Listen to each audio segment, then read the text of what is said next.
Hi, I'm Marc Loftus, and in this post-TV podcast, I sit down with Chloë Bellande, who shares insight into her path to becoming a post-production supervisor for both scripted series and features. Chloë calls herself a storyteller who began her career as an editor. After moving from Montreal to Los Angeles, she was accepted into a mentorship program at Warner Brothers Discovery, which helped to further her career. Here she discusses her initial role as a post coordinator, what she learned from her first job on a scripted series, and how she was ultimately able to move up to a supervisor role. Hey, Chloë, thanks for your time. Thank you. Thank you for having me. Absolutely. I'm excited to hear about your career. I know just a little bit about you. You're originally from Canada, Montreal, and you came to the U.S., to the West Coast. Originally, I think, thinking that you may be doing editing, and you found out about a program at Warner Brothers that helped launch your career, and now you're doing post-coordinating and post-supervising. Maybe we can get a little background just so our audience understands where you came from. Absolutely. Yeah, I did come to the country with the intention of continuing my path in storytelling, because that's what I come. That's the background I have. And then I started freelance editing when I first came 9 years ago now, actually in 2016. But then in 2020, when the pandemic happened, everything started becoming remote, and all the contracts that I thought I would have would started dissolving. So basically, I was lucky enough to get selected for the second cohort of the Warner Brothers Discovery Access Program. So this is a program online, but also there are classes that could have been in person also, but it's mostly an online program. It's an 8 weeks intensive, and it's in partnership with Warner Brothers Discovery and RealWorks Media Makers. So what it is, it's like an instructor teaches you online the various steps of how you become a post coordinator, and basically trains you to do the work, right? That trains you on the different tasks. So whether it's ADR, which is like a re-recording actors on screen, or coordinating color sessions, sound sessions, also learning how to prioritize tasks, because it's a lot of work. You basically coordinate the entire department of post-production between editorial and also the vendors and the visual effects, sound mixing, and everything in between. So basically, we went through me and my friends who now became my friends, basically an 8 weeks intensive. And at the end of the program on the last week, what they do is that they introduce you to people that could potentially hire you eventually, for future opportunities. At the time when I was in the program, we were introduced to mostly people from HBO Max, who was one of the partners in the program. But I guess that they have different partners throughout the years. And also people at the Warner Brothers Discovery channel. So the Warner Brothers Discovery family, I would say. So later on, what happened is directly as a direct result of that program, one by one, we all got hired. And my first show was called Hit and Run on Netflix. And it's like a limited series, an action crime drama, I would say. And it's like an Israeli-U.S. type of show. Some of it's taking place overseas, some of it's here. And you were kind of thrown in there as a first time in this capacity. What do you learn from that? What were your responsibilities? What could you share as far as your experience on that? Because it was really a learning experience.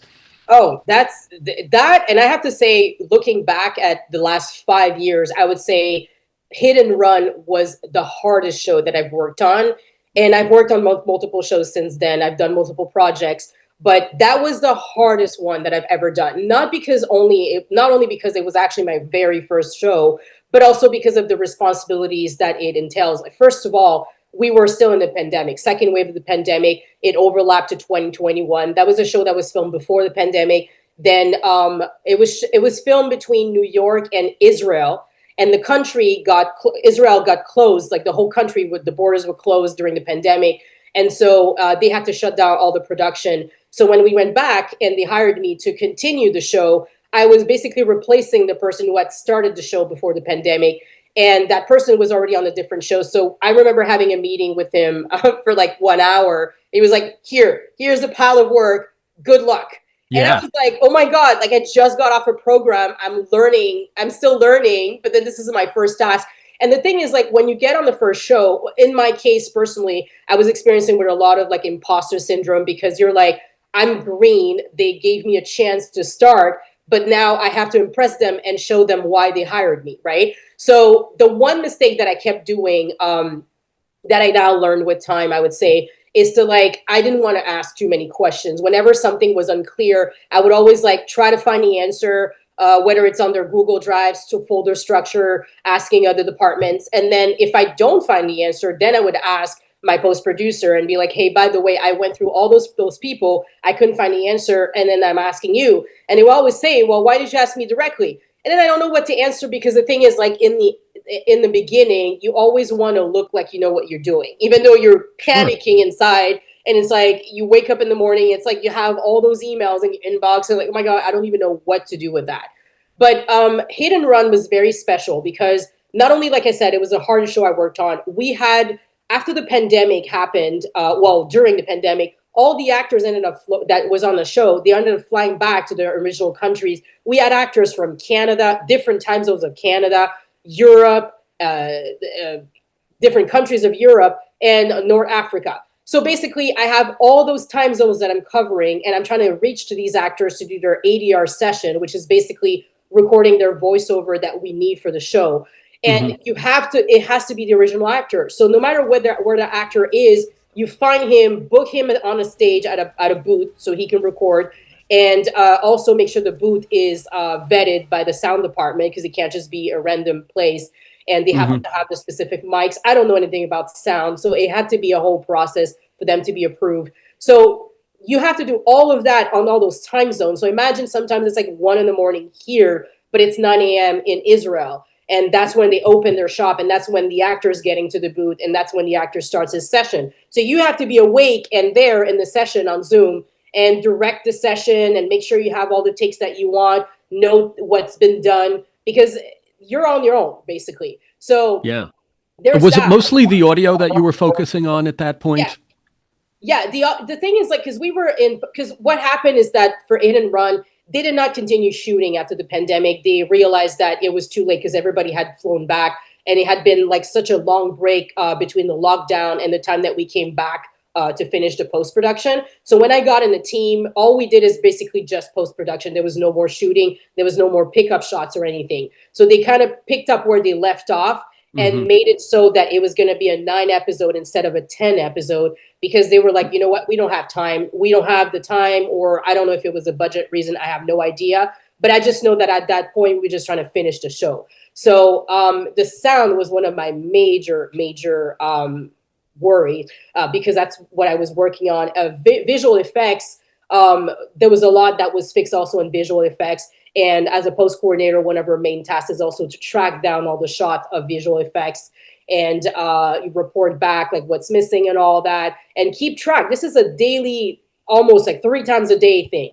ADR is a daily thing. Every time we lock an episode, we have to find the actors who were in that episode that are needed for ADR and get them on the stage. And it could be anytime during that week. And the thing is, like, the hardest part for that show, not only was the time zone, but also because Israel had a conflict.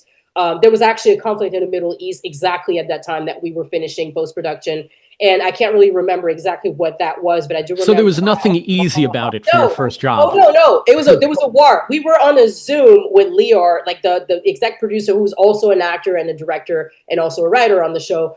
And we're on a Zoom with him, and then there's an explosion in the background. Grabs his laptop, starts running, and we're still on a Zoom, and then the whole thing like his little square box shuts down. We're like, did you just see what just happened? It was like a whole thing. And then my job continues because Netflix was not pushing the delivery dates. We still had to deliver. And so I was like, well, how am I supposed to record ADR? We're hearing bombs in the background. And so, first of all, that was it's also, are they okay? Sure, yeah. I mean, are they okay? So I had to hire a security team that was volunteering to, whether or not they were offering to pick up people at their homes, so they were not so afraid to go to the ADR session in the middle of Tel Aviv, where this is where the bombing's happening. And so that's one thing that we had to do. And the other thing is, like, some actors refuse to get in the car. They're like, I'm not getting in the car with a security guard. So then I'm like, well, if you don't want to go, we still have to record you. So we have to send them a laptop with a mic so they can actually record from home, but they don't know how to record from home. Their walls are not incinerated. It's just a matter of like the quality of sound would be really affected. So it was a whole thing. It was really a whole thing. I don't speak Hebrew, so I had to like also try to Google it and like say things and just convince. A lot of unexpected beyond, the typical job itself. Yeah. Yeah, that's not how post coordinator jobs are normally. That was a very exceptional case. Yeah. So you eventually you do move up from post coordinator to post supervisor, and now that goes beyond just the audio side of things. You're looking at picture, you're looking at visual effects. How do you ascend to that position after hit and run? What's the job that gets you to that point? Yeah, well, I actually was lucky. Well, there's two ways to do it. Of course, you do have to do the work. If you do the work and you can start applying for jobs that are post supervisor, but that's like kind of not really traditionally, that's not how people do it, because post supervisors are people who are already working in the post world and they have already done the work as a post coordinator. They know the show or they know the producer, and then the producer trusts them enough to move them up in the industry. So it's usually from within the show itself. If you're a post coordinator, you could become the post supervisor of that show is typically the path. Okay. So it's either you get a second season of that show and then you move up as a post supervisor on the second season because now you know the show. Or I've also seen producers who are rehiring the same person that they've worked on a previous project and they trust them to move up, because I've seen that a lot. I've seen friends of mine who know a producer, and then the producer's like, I have another show coming up in January. Are you available? But I will move you up as my post supervisor. So basically that's how it works. It's either you get moved up by someone you already know, or you're already on a show and you get moved up to the second season. But in my case, I got in the program, the same Warner Brothers Discovery program also had a cohort that they did in 2022, 2 years after I started. They were selecting candidates to work, to train for post supervisor. So I did the program again for post supervisor, same formula. It was online, but it was mostly in person at that point. We went to color session. We went to sound sessions. We learned how to do budgeting. Those are the tasks that the post supervisor does, because we're no longer in the creative at that point. You're not working with the actors or with the team. You're really working specifically for the editors on the team. You're managing their schedule. You're managing also the budget. You're keeping track of the budget. You're keeping track of visual effects, a lot of visual effects. That's mainly what post supervisors do. And you're also very responsible for the quality control of the delivery. So whenever we get a deliverables list from the network, so that is pretty much like, let's say it's a Netflix show, they give us the specs in which they want us to deliver everything and what they need from us. Also to the marketing department that will be doing the trailers and the posters and all that. So that's all part of the delivery list. So the post supervisor is entirely responsible for going through that whole list and checklist and making sure every element has been watched on and verified and overseen before it gets sent to the network. So it's long nights. And so whenever a cut is ready to be sent, I'm the last person to watch it and then hit send it to the network. Now it's all on me. If there's something on it, it's on me. The credits, I have to build actually the post coordinator builds the credits from scratch for each episode. Wow. They have to go through every single department and make sure that we got the names of everybody. We go through the call sheets from before and make sure everybody's there. We have to get approval from each department to make sure that their names are spelled correctly and that we didn't forget anybody and the order in which they need to be named. Then it gets passed down to the post supervisor, who quality controls the whole credits check and then sends it to the network, and then the whole approval process. Up until now, you'd been working on scripted series, but your first role in the supervisor capacity was on feature-length content. You want to talk about what those jobs were? Yes. So I was a post supervisor on 2 different movies, short films that we did with Sony Pictures and National Lampoon. One is called All I Stole for Christmas, and one is called Bernie the Dinosaur. It's actually really funny. Those are really, one of them is animated. It was a lot of work on the animation part because those are like different workflows that I haven't worked before. Checking it's a lot of work to check just the quality control of those shots. And my eyes, I had to even buy glasses to watch the screen because you're spending your whole day checking shots. Yeah. the quality control is entirely my job. What I was doing mostly is what post supervisors do. I was solely responsible for the budget, the schedule, bringing on the whole editorial team. If a person gets hired on another project and can't work that week, I would have to replace them immediately. I would have to deal with tech support issues, which is good because I also come from a background of editing. So it was good for me to learn that, well, it's good to be an editor and also be a post supervisor because now I can help.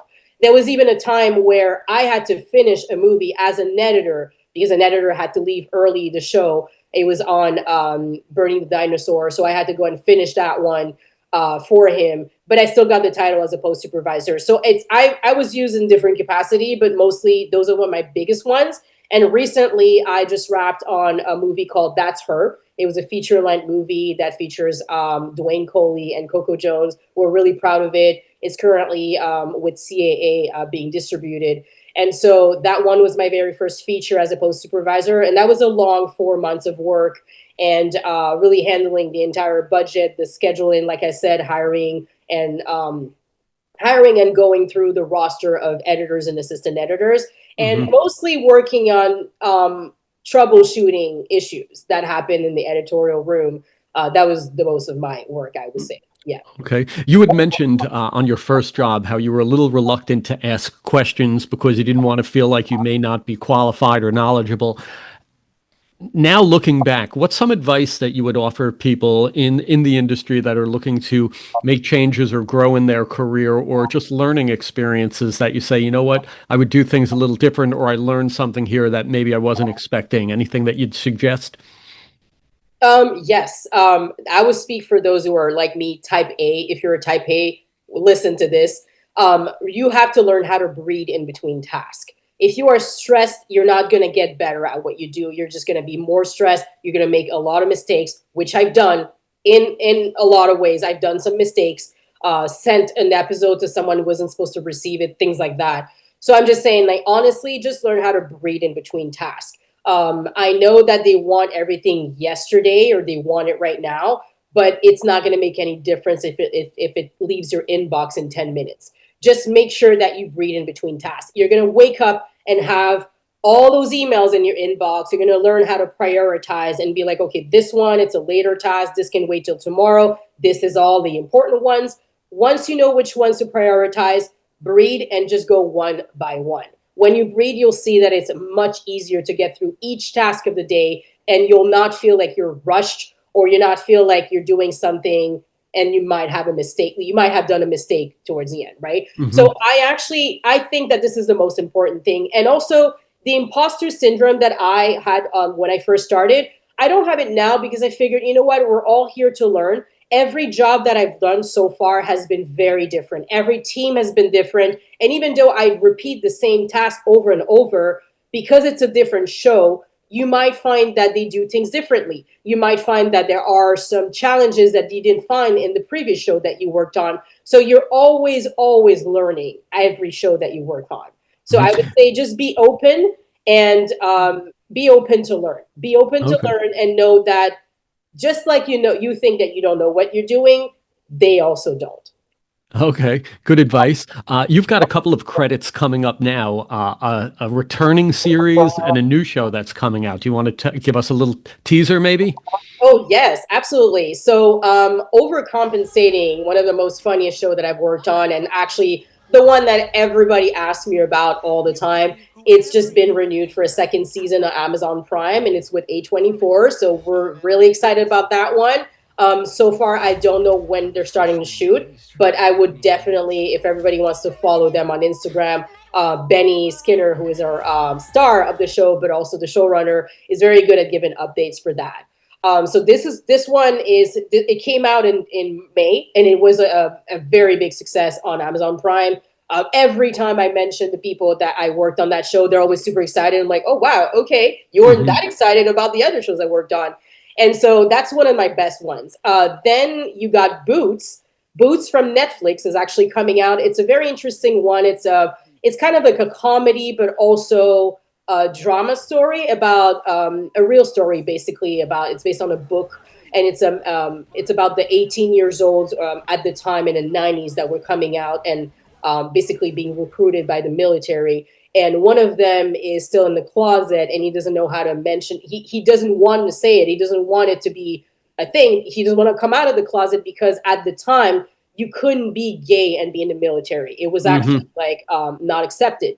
So that's like really a period piece that we did back in 2023, and it was in between the strike. So it was before the strike. Then we took a very long hiatus of almost a year, then came back after the strike. And so this one is coming out on October 6th. So it's going to be on Netflix, and you're going to see familiar faces of actors on the show. I'm pretty excited about that one too. Oh, very cool. Well, you've got a lot of great advice and experience here, and I know our audience will appreciate it. I'm hoping we can talk about some of these other topics down the road. I know you've got opinions on a lot of things going on in the industry, and I think it'll be fun to share some of that insight as well. Sure, absolutely. Great. Thanks for your time, Chloë. Thank you so much for having me.